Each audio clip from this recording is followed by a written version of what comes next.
नमस्कार. 63व्या राज्यनाट्य स्पर्धेत रत्नागिरीच्या केंद्रावर श्रीरंग रत्नागिरी या नाट्यसंस्थेने मॉर्फोसिस हे आव्हानात्मक नाटक सादर केलं. स्पर्धेसाठी अतिशय योग्य आणि परीक्षकांना सुद्धा विचार करायला लावणारी ही संहिता मूळ लेखक ऋषिकेश वैद्य यांची हिंदी संहिता. या मॉर्फोसिस नाटकाचे राष्ट्रीय स्तरावर हिंदीमधून अनेक प्रयोग झाले आहेत. या नाटकाचा मराठी अनुवाद अमोल दामले यांनी केला आहे. हा अनुवाद ही त्यांनी अप्रतिमरित्या केला असल्यामुळे हे नाटक आता मराठी प्रेक्षकांपर्यंत पोहोचते, ही एक आनंदाची बाब आहे. एखाद्या स्पर्धेसाठी योग्य अशी संहिता म्हणून मॉर्फोसिसचा आपल्याला उल्लेख करावा लागेल. अभिनेत्यामध्ये होणारा बदल. अभिनेता त्या पात्रामध्ये परकाया प्रवेश करतो आणि तेच पात्र जगू लागतो, म्हणजे नट ती भूमिका जगायला लागतो. अशीच या नाटकाची संहिता. नाटकातला प्रसाद हा एक मोठा अभिनेता आहे आणि त्याला आपल्या अभिनयाचा आणि आपल्या कर्तृत्वाचा प्रचंड अहंकार आहे. पण जेव्हा तो दादा काकांकडे जातो आणि मानसची भूमिका मागतो त्यावेळेला मानसच्या भूमिकेमध्ये त्याला निवड करताना दादा काका त्याचा हा अभिनेत्याचा अहंकार उतरवतात आणि ही भूमिका त्याला समजावून सांगता प्रसाद मानसचं आयुष्य जगायला लागतो. अशी ही वेगळी कथा असलेलं नाटक. दिग्दर्शक भाग्येश खरे यांनी ही संहिता अप्रतिमरित्या हाताळली आहे. प्रसादची आव्हानात्मक भूमिका गोपाळ जोशी यांनी उत्कृष्टरित्या पेलली आहे.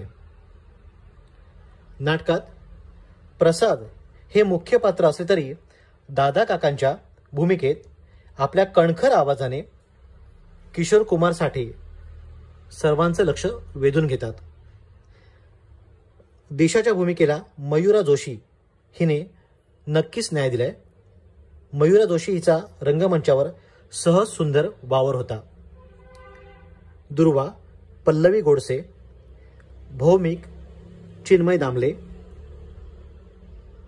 मोहित तेजस खरे, कुमार अथर्व करमरकर, मालती सोनल शेवडे, शिष्या श्रद्धा मुळे, शिवानी केळकर यांनी आपल्या भूमिका चोख बजावल्या. प्रशांत साखळकर यांचं नेपथ्य अप्रतिम होते. त्या नेपथ्याच्या सौंदर्यात साई प्रसाद शिर्षेकरांचं प्रकाश योजना भर घालत होती. रंगभूषा सत्यजित गुरव यांची होती.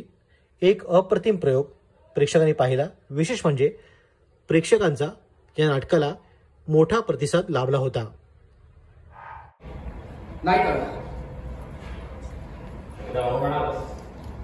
मग माघारी फिरता येणार नाही. हे बघा, ते तुम्हाला जमलं, प्रेक्षकांना तुम्ही आपलंसं केलं की मग समजायला हरकत नाही की तुमच्यात थोडाफार अभिनयाचे गुण आहेत. पण समजा हे जर जमलं नाही तर मग प्रेक्षकांचे शिव्या शापच नशिबी येतात. यात सुद्धा एक गंमत आहे.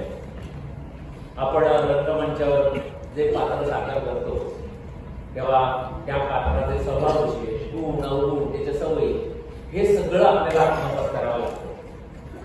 पण तुम्ही जेव्हा रंगमंचाच्या चौकटीतून बाहेर जाता तेव्हा पुन्हा तुम्हीच असला पाहिजे. म्हणजे थोडक्यात काय, तुमच्या चपला त्या चौकटीच्या बाहेर काढून ठेवायच्या, चौकटीत यायचं, ते पात्र साकार करायचं आणि पुन्हा बाहेर आल्यानंतर तुमच्या चपला घालायच्या. हा जो स्विच ऑन आणि स्विच ऑफचा गेम आहे ना, तो जमला पाहिजे.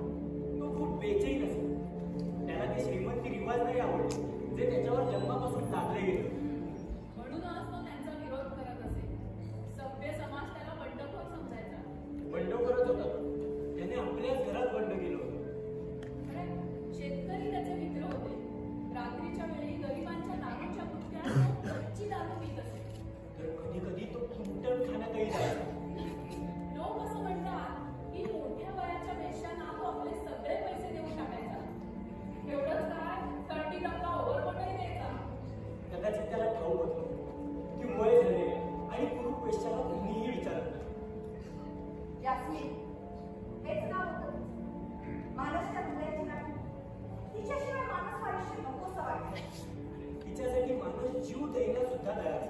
एवढंच काय, तिच्यासाठी माणूस कोणाचा जीव घ्यायलाही तयार असायचा. पण जास्मिनला माणूस तर हे असं अडाण्यासारखं वागणं आवडायचं नाही.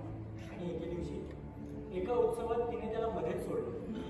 जास्मिनने माणूसला सांगितलं, एक टक तरी निघून गरिबांचं प्रेम किंवा श्रीमंतांची शान. तेव्हा माणसने विचारलं, तू कशासोबत आहेस जास्मिन? मी त्याच सोबत, त्याच वातावरणासोबत ज्यात मी जन्माला आले वाढले.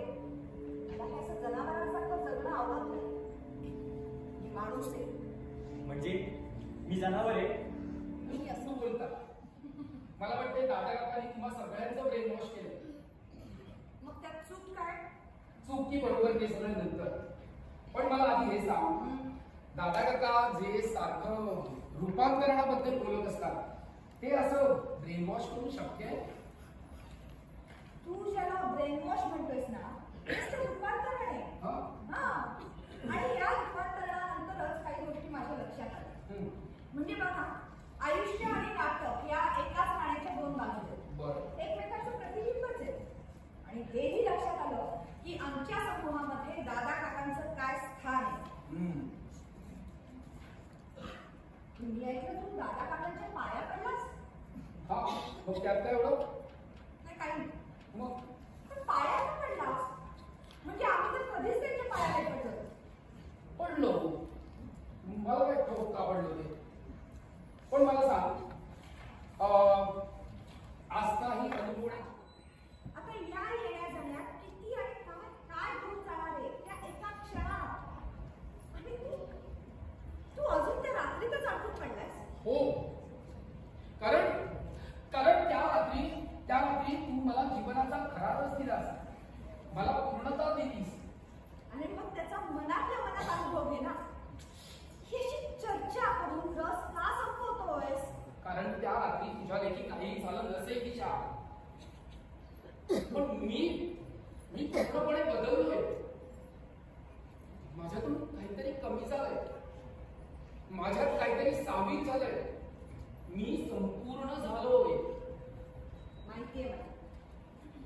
हे बघा, आता या सगळ्या अनुभवाला स्वतःच्या अभिनयात उतरव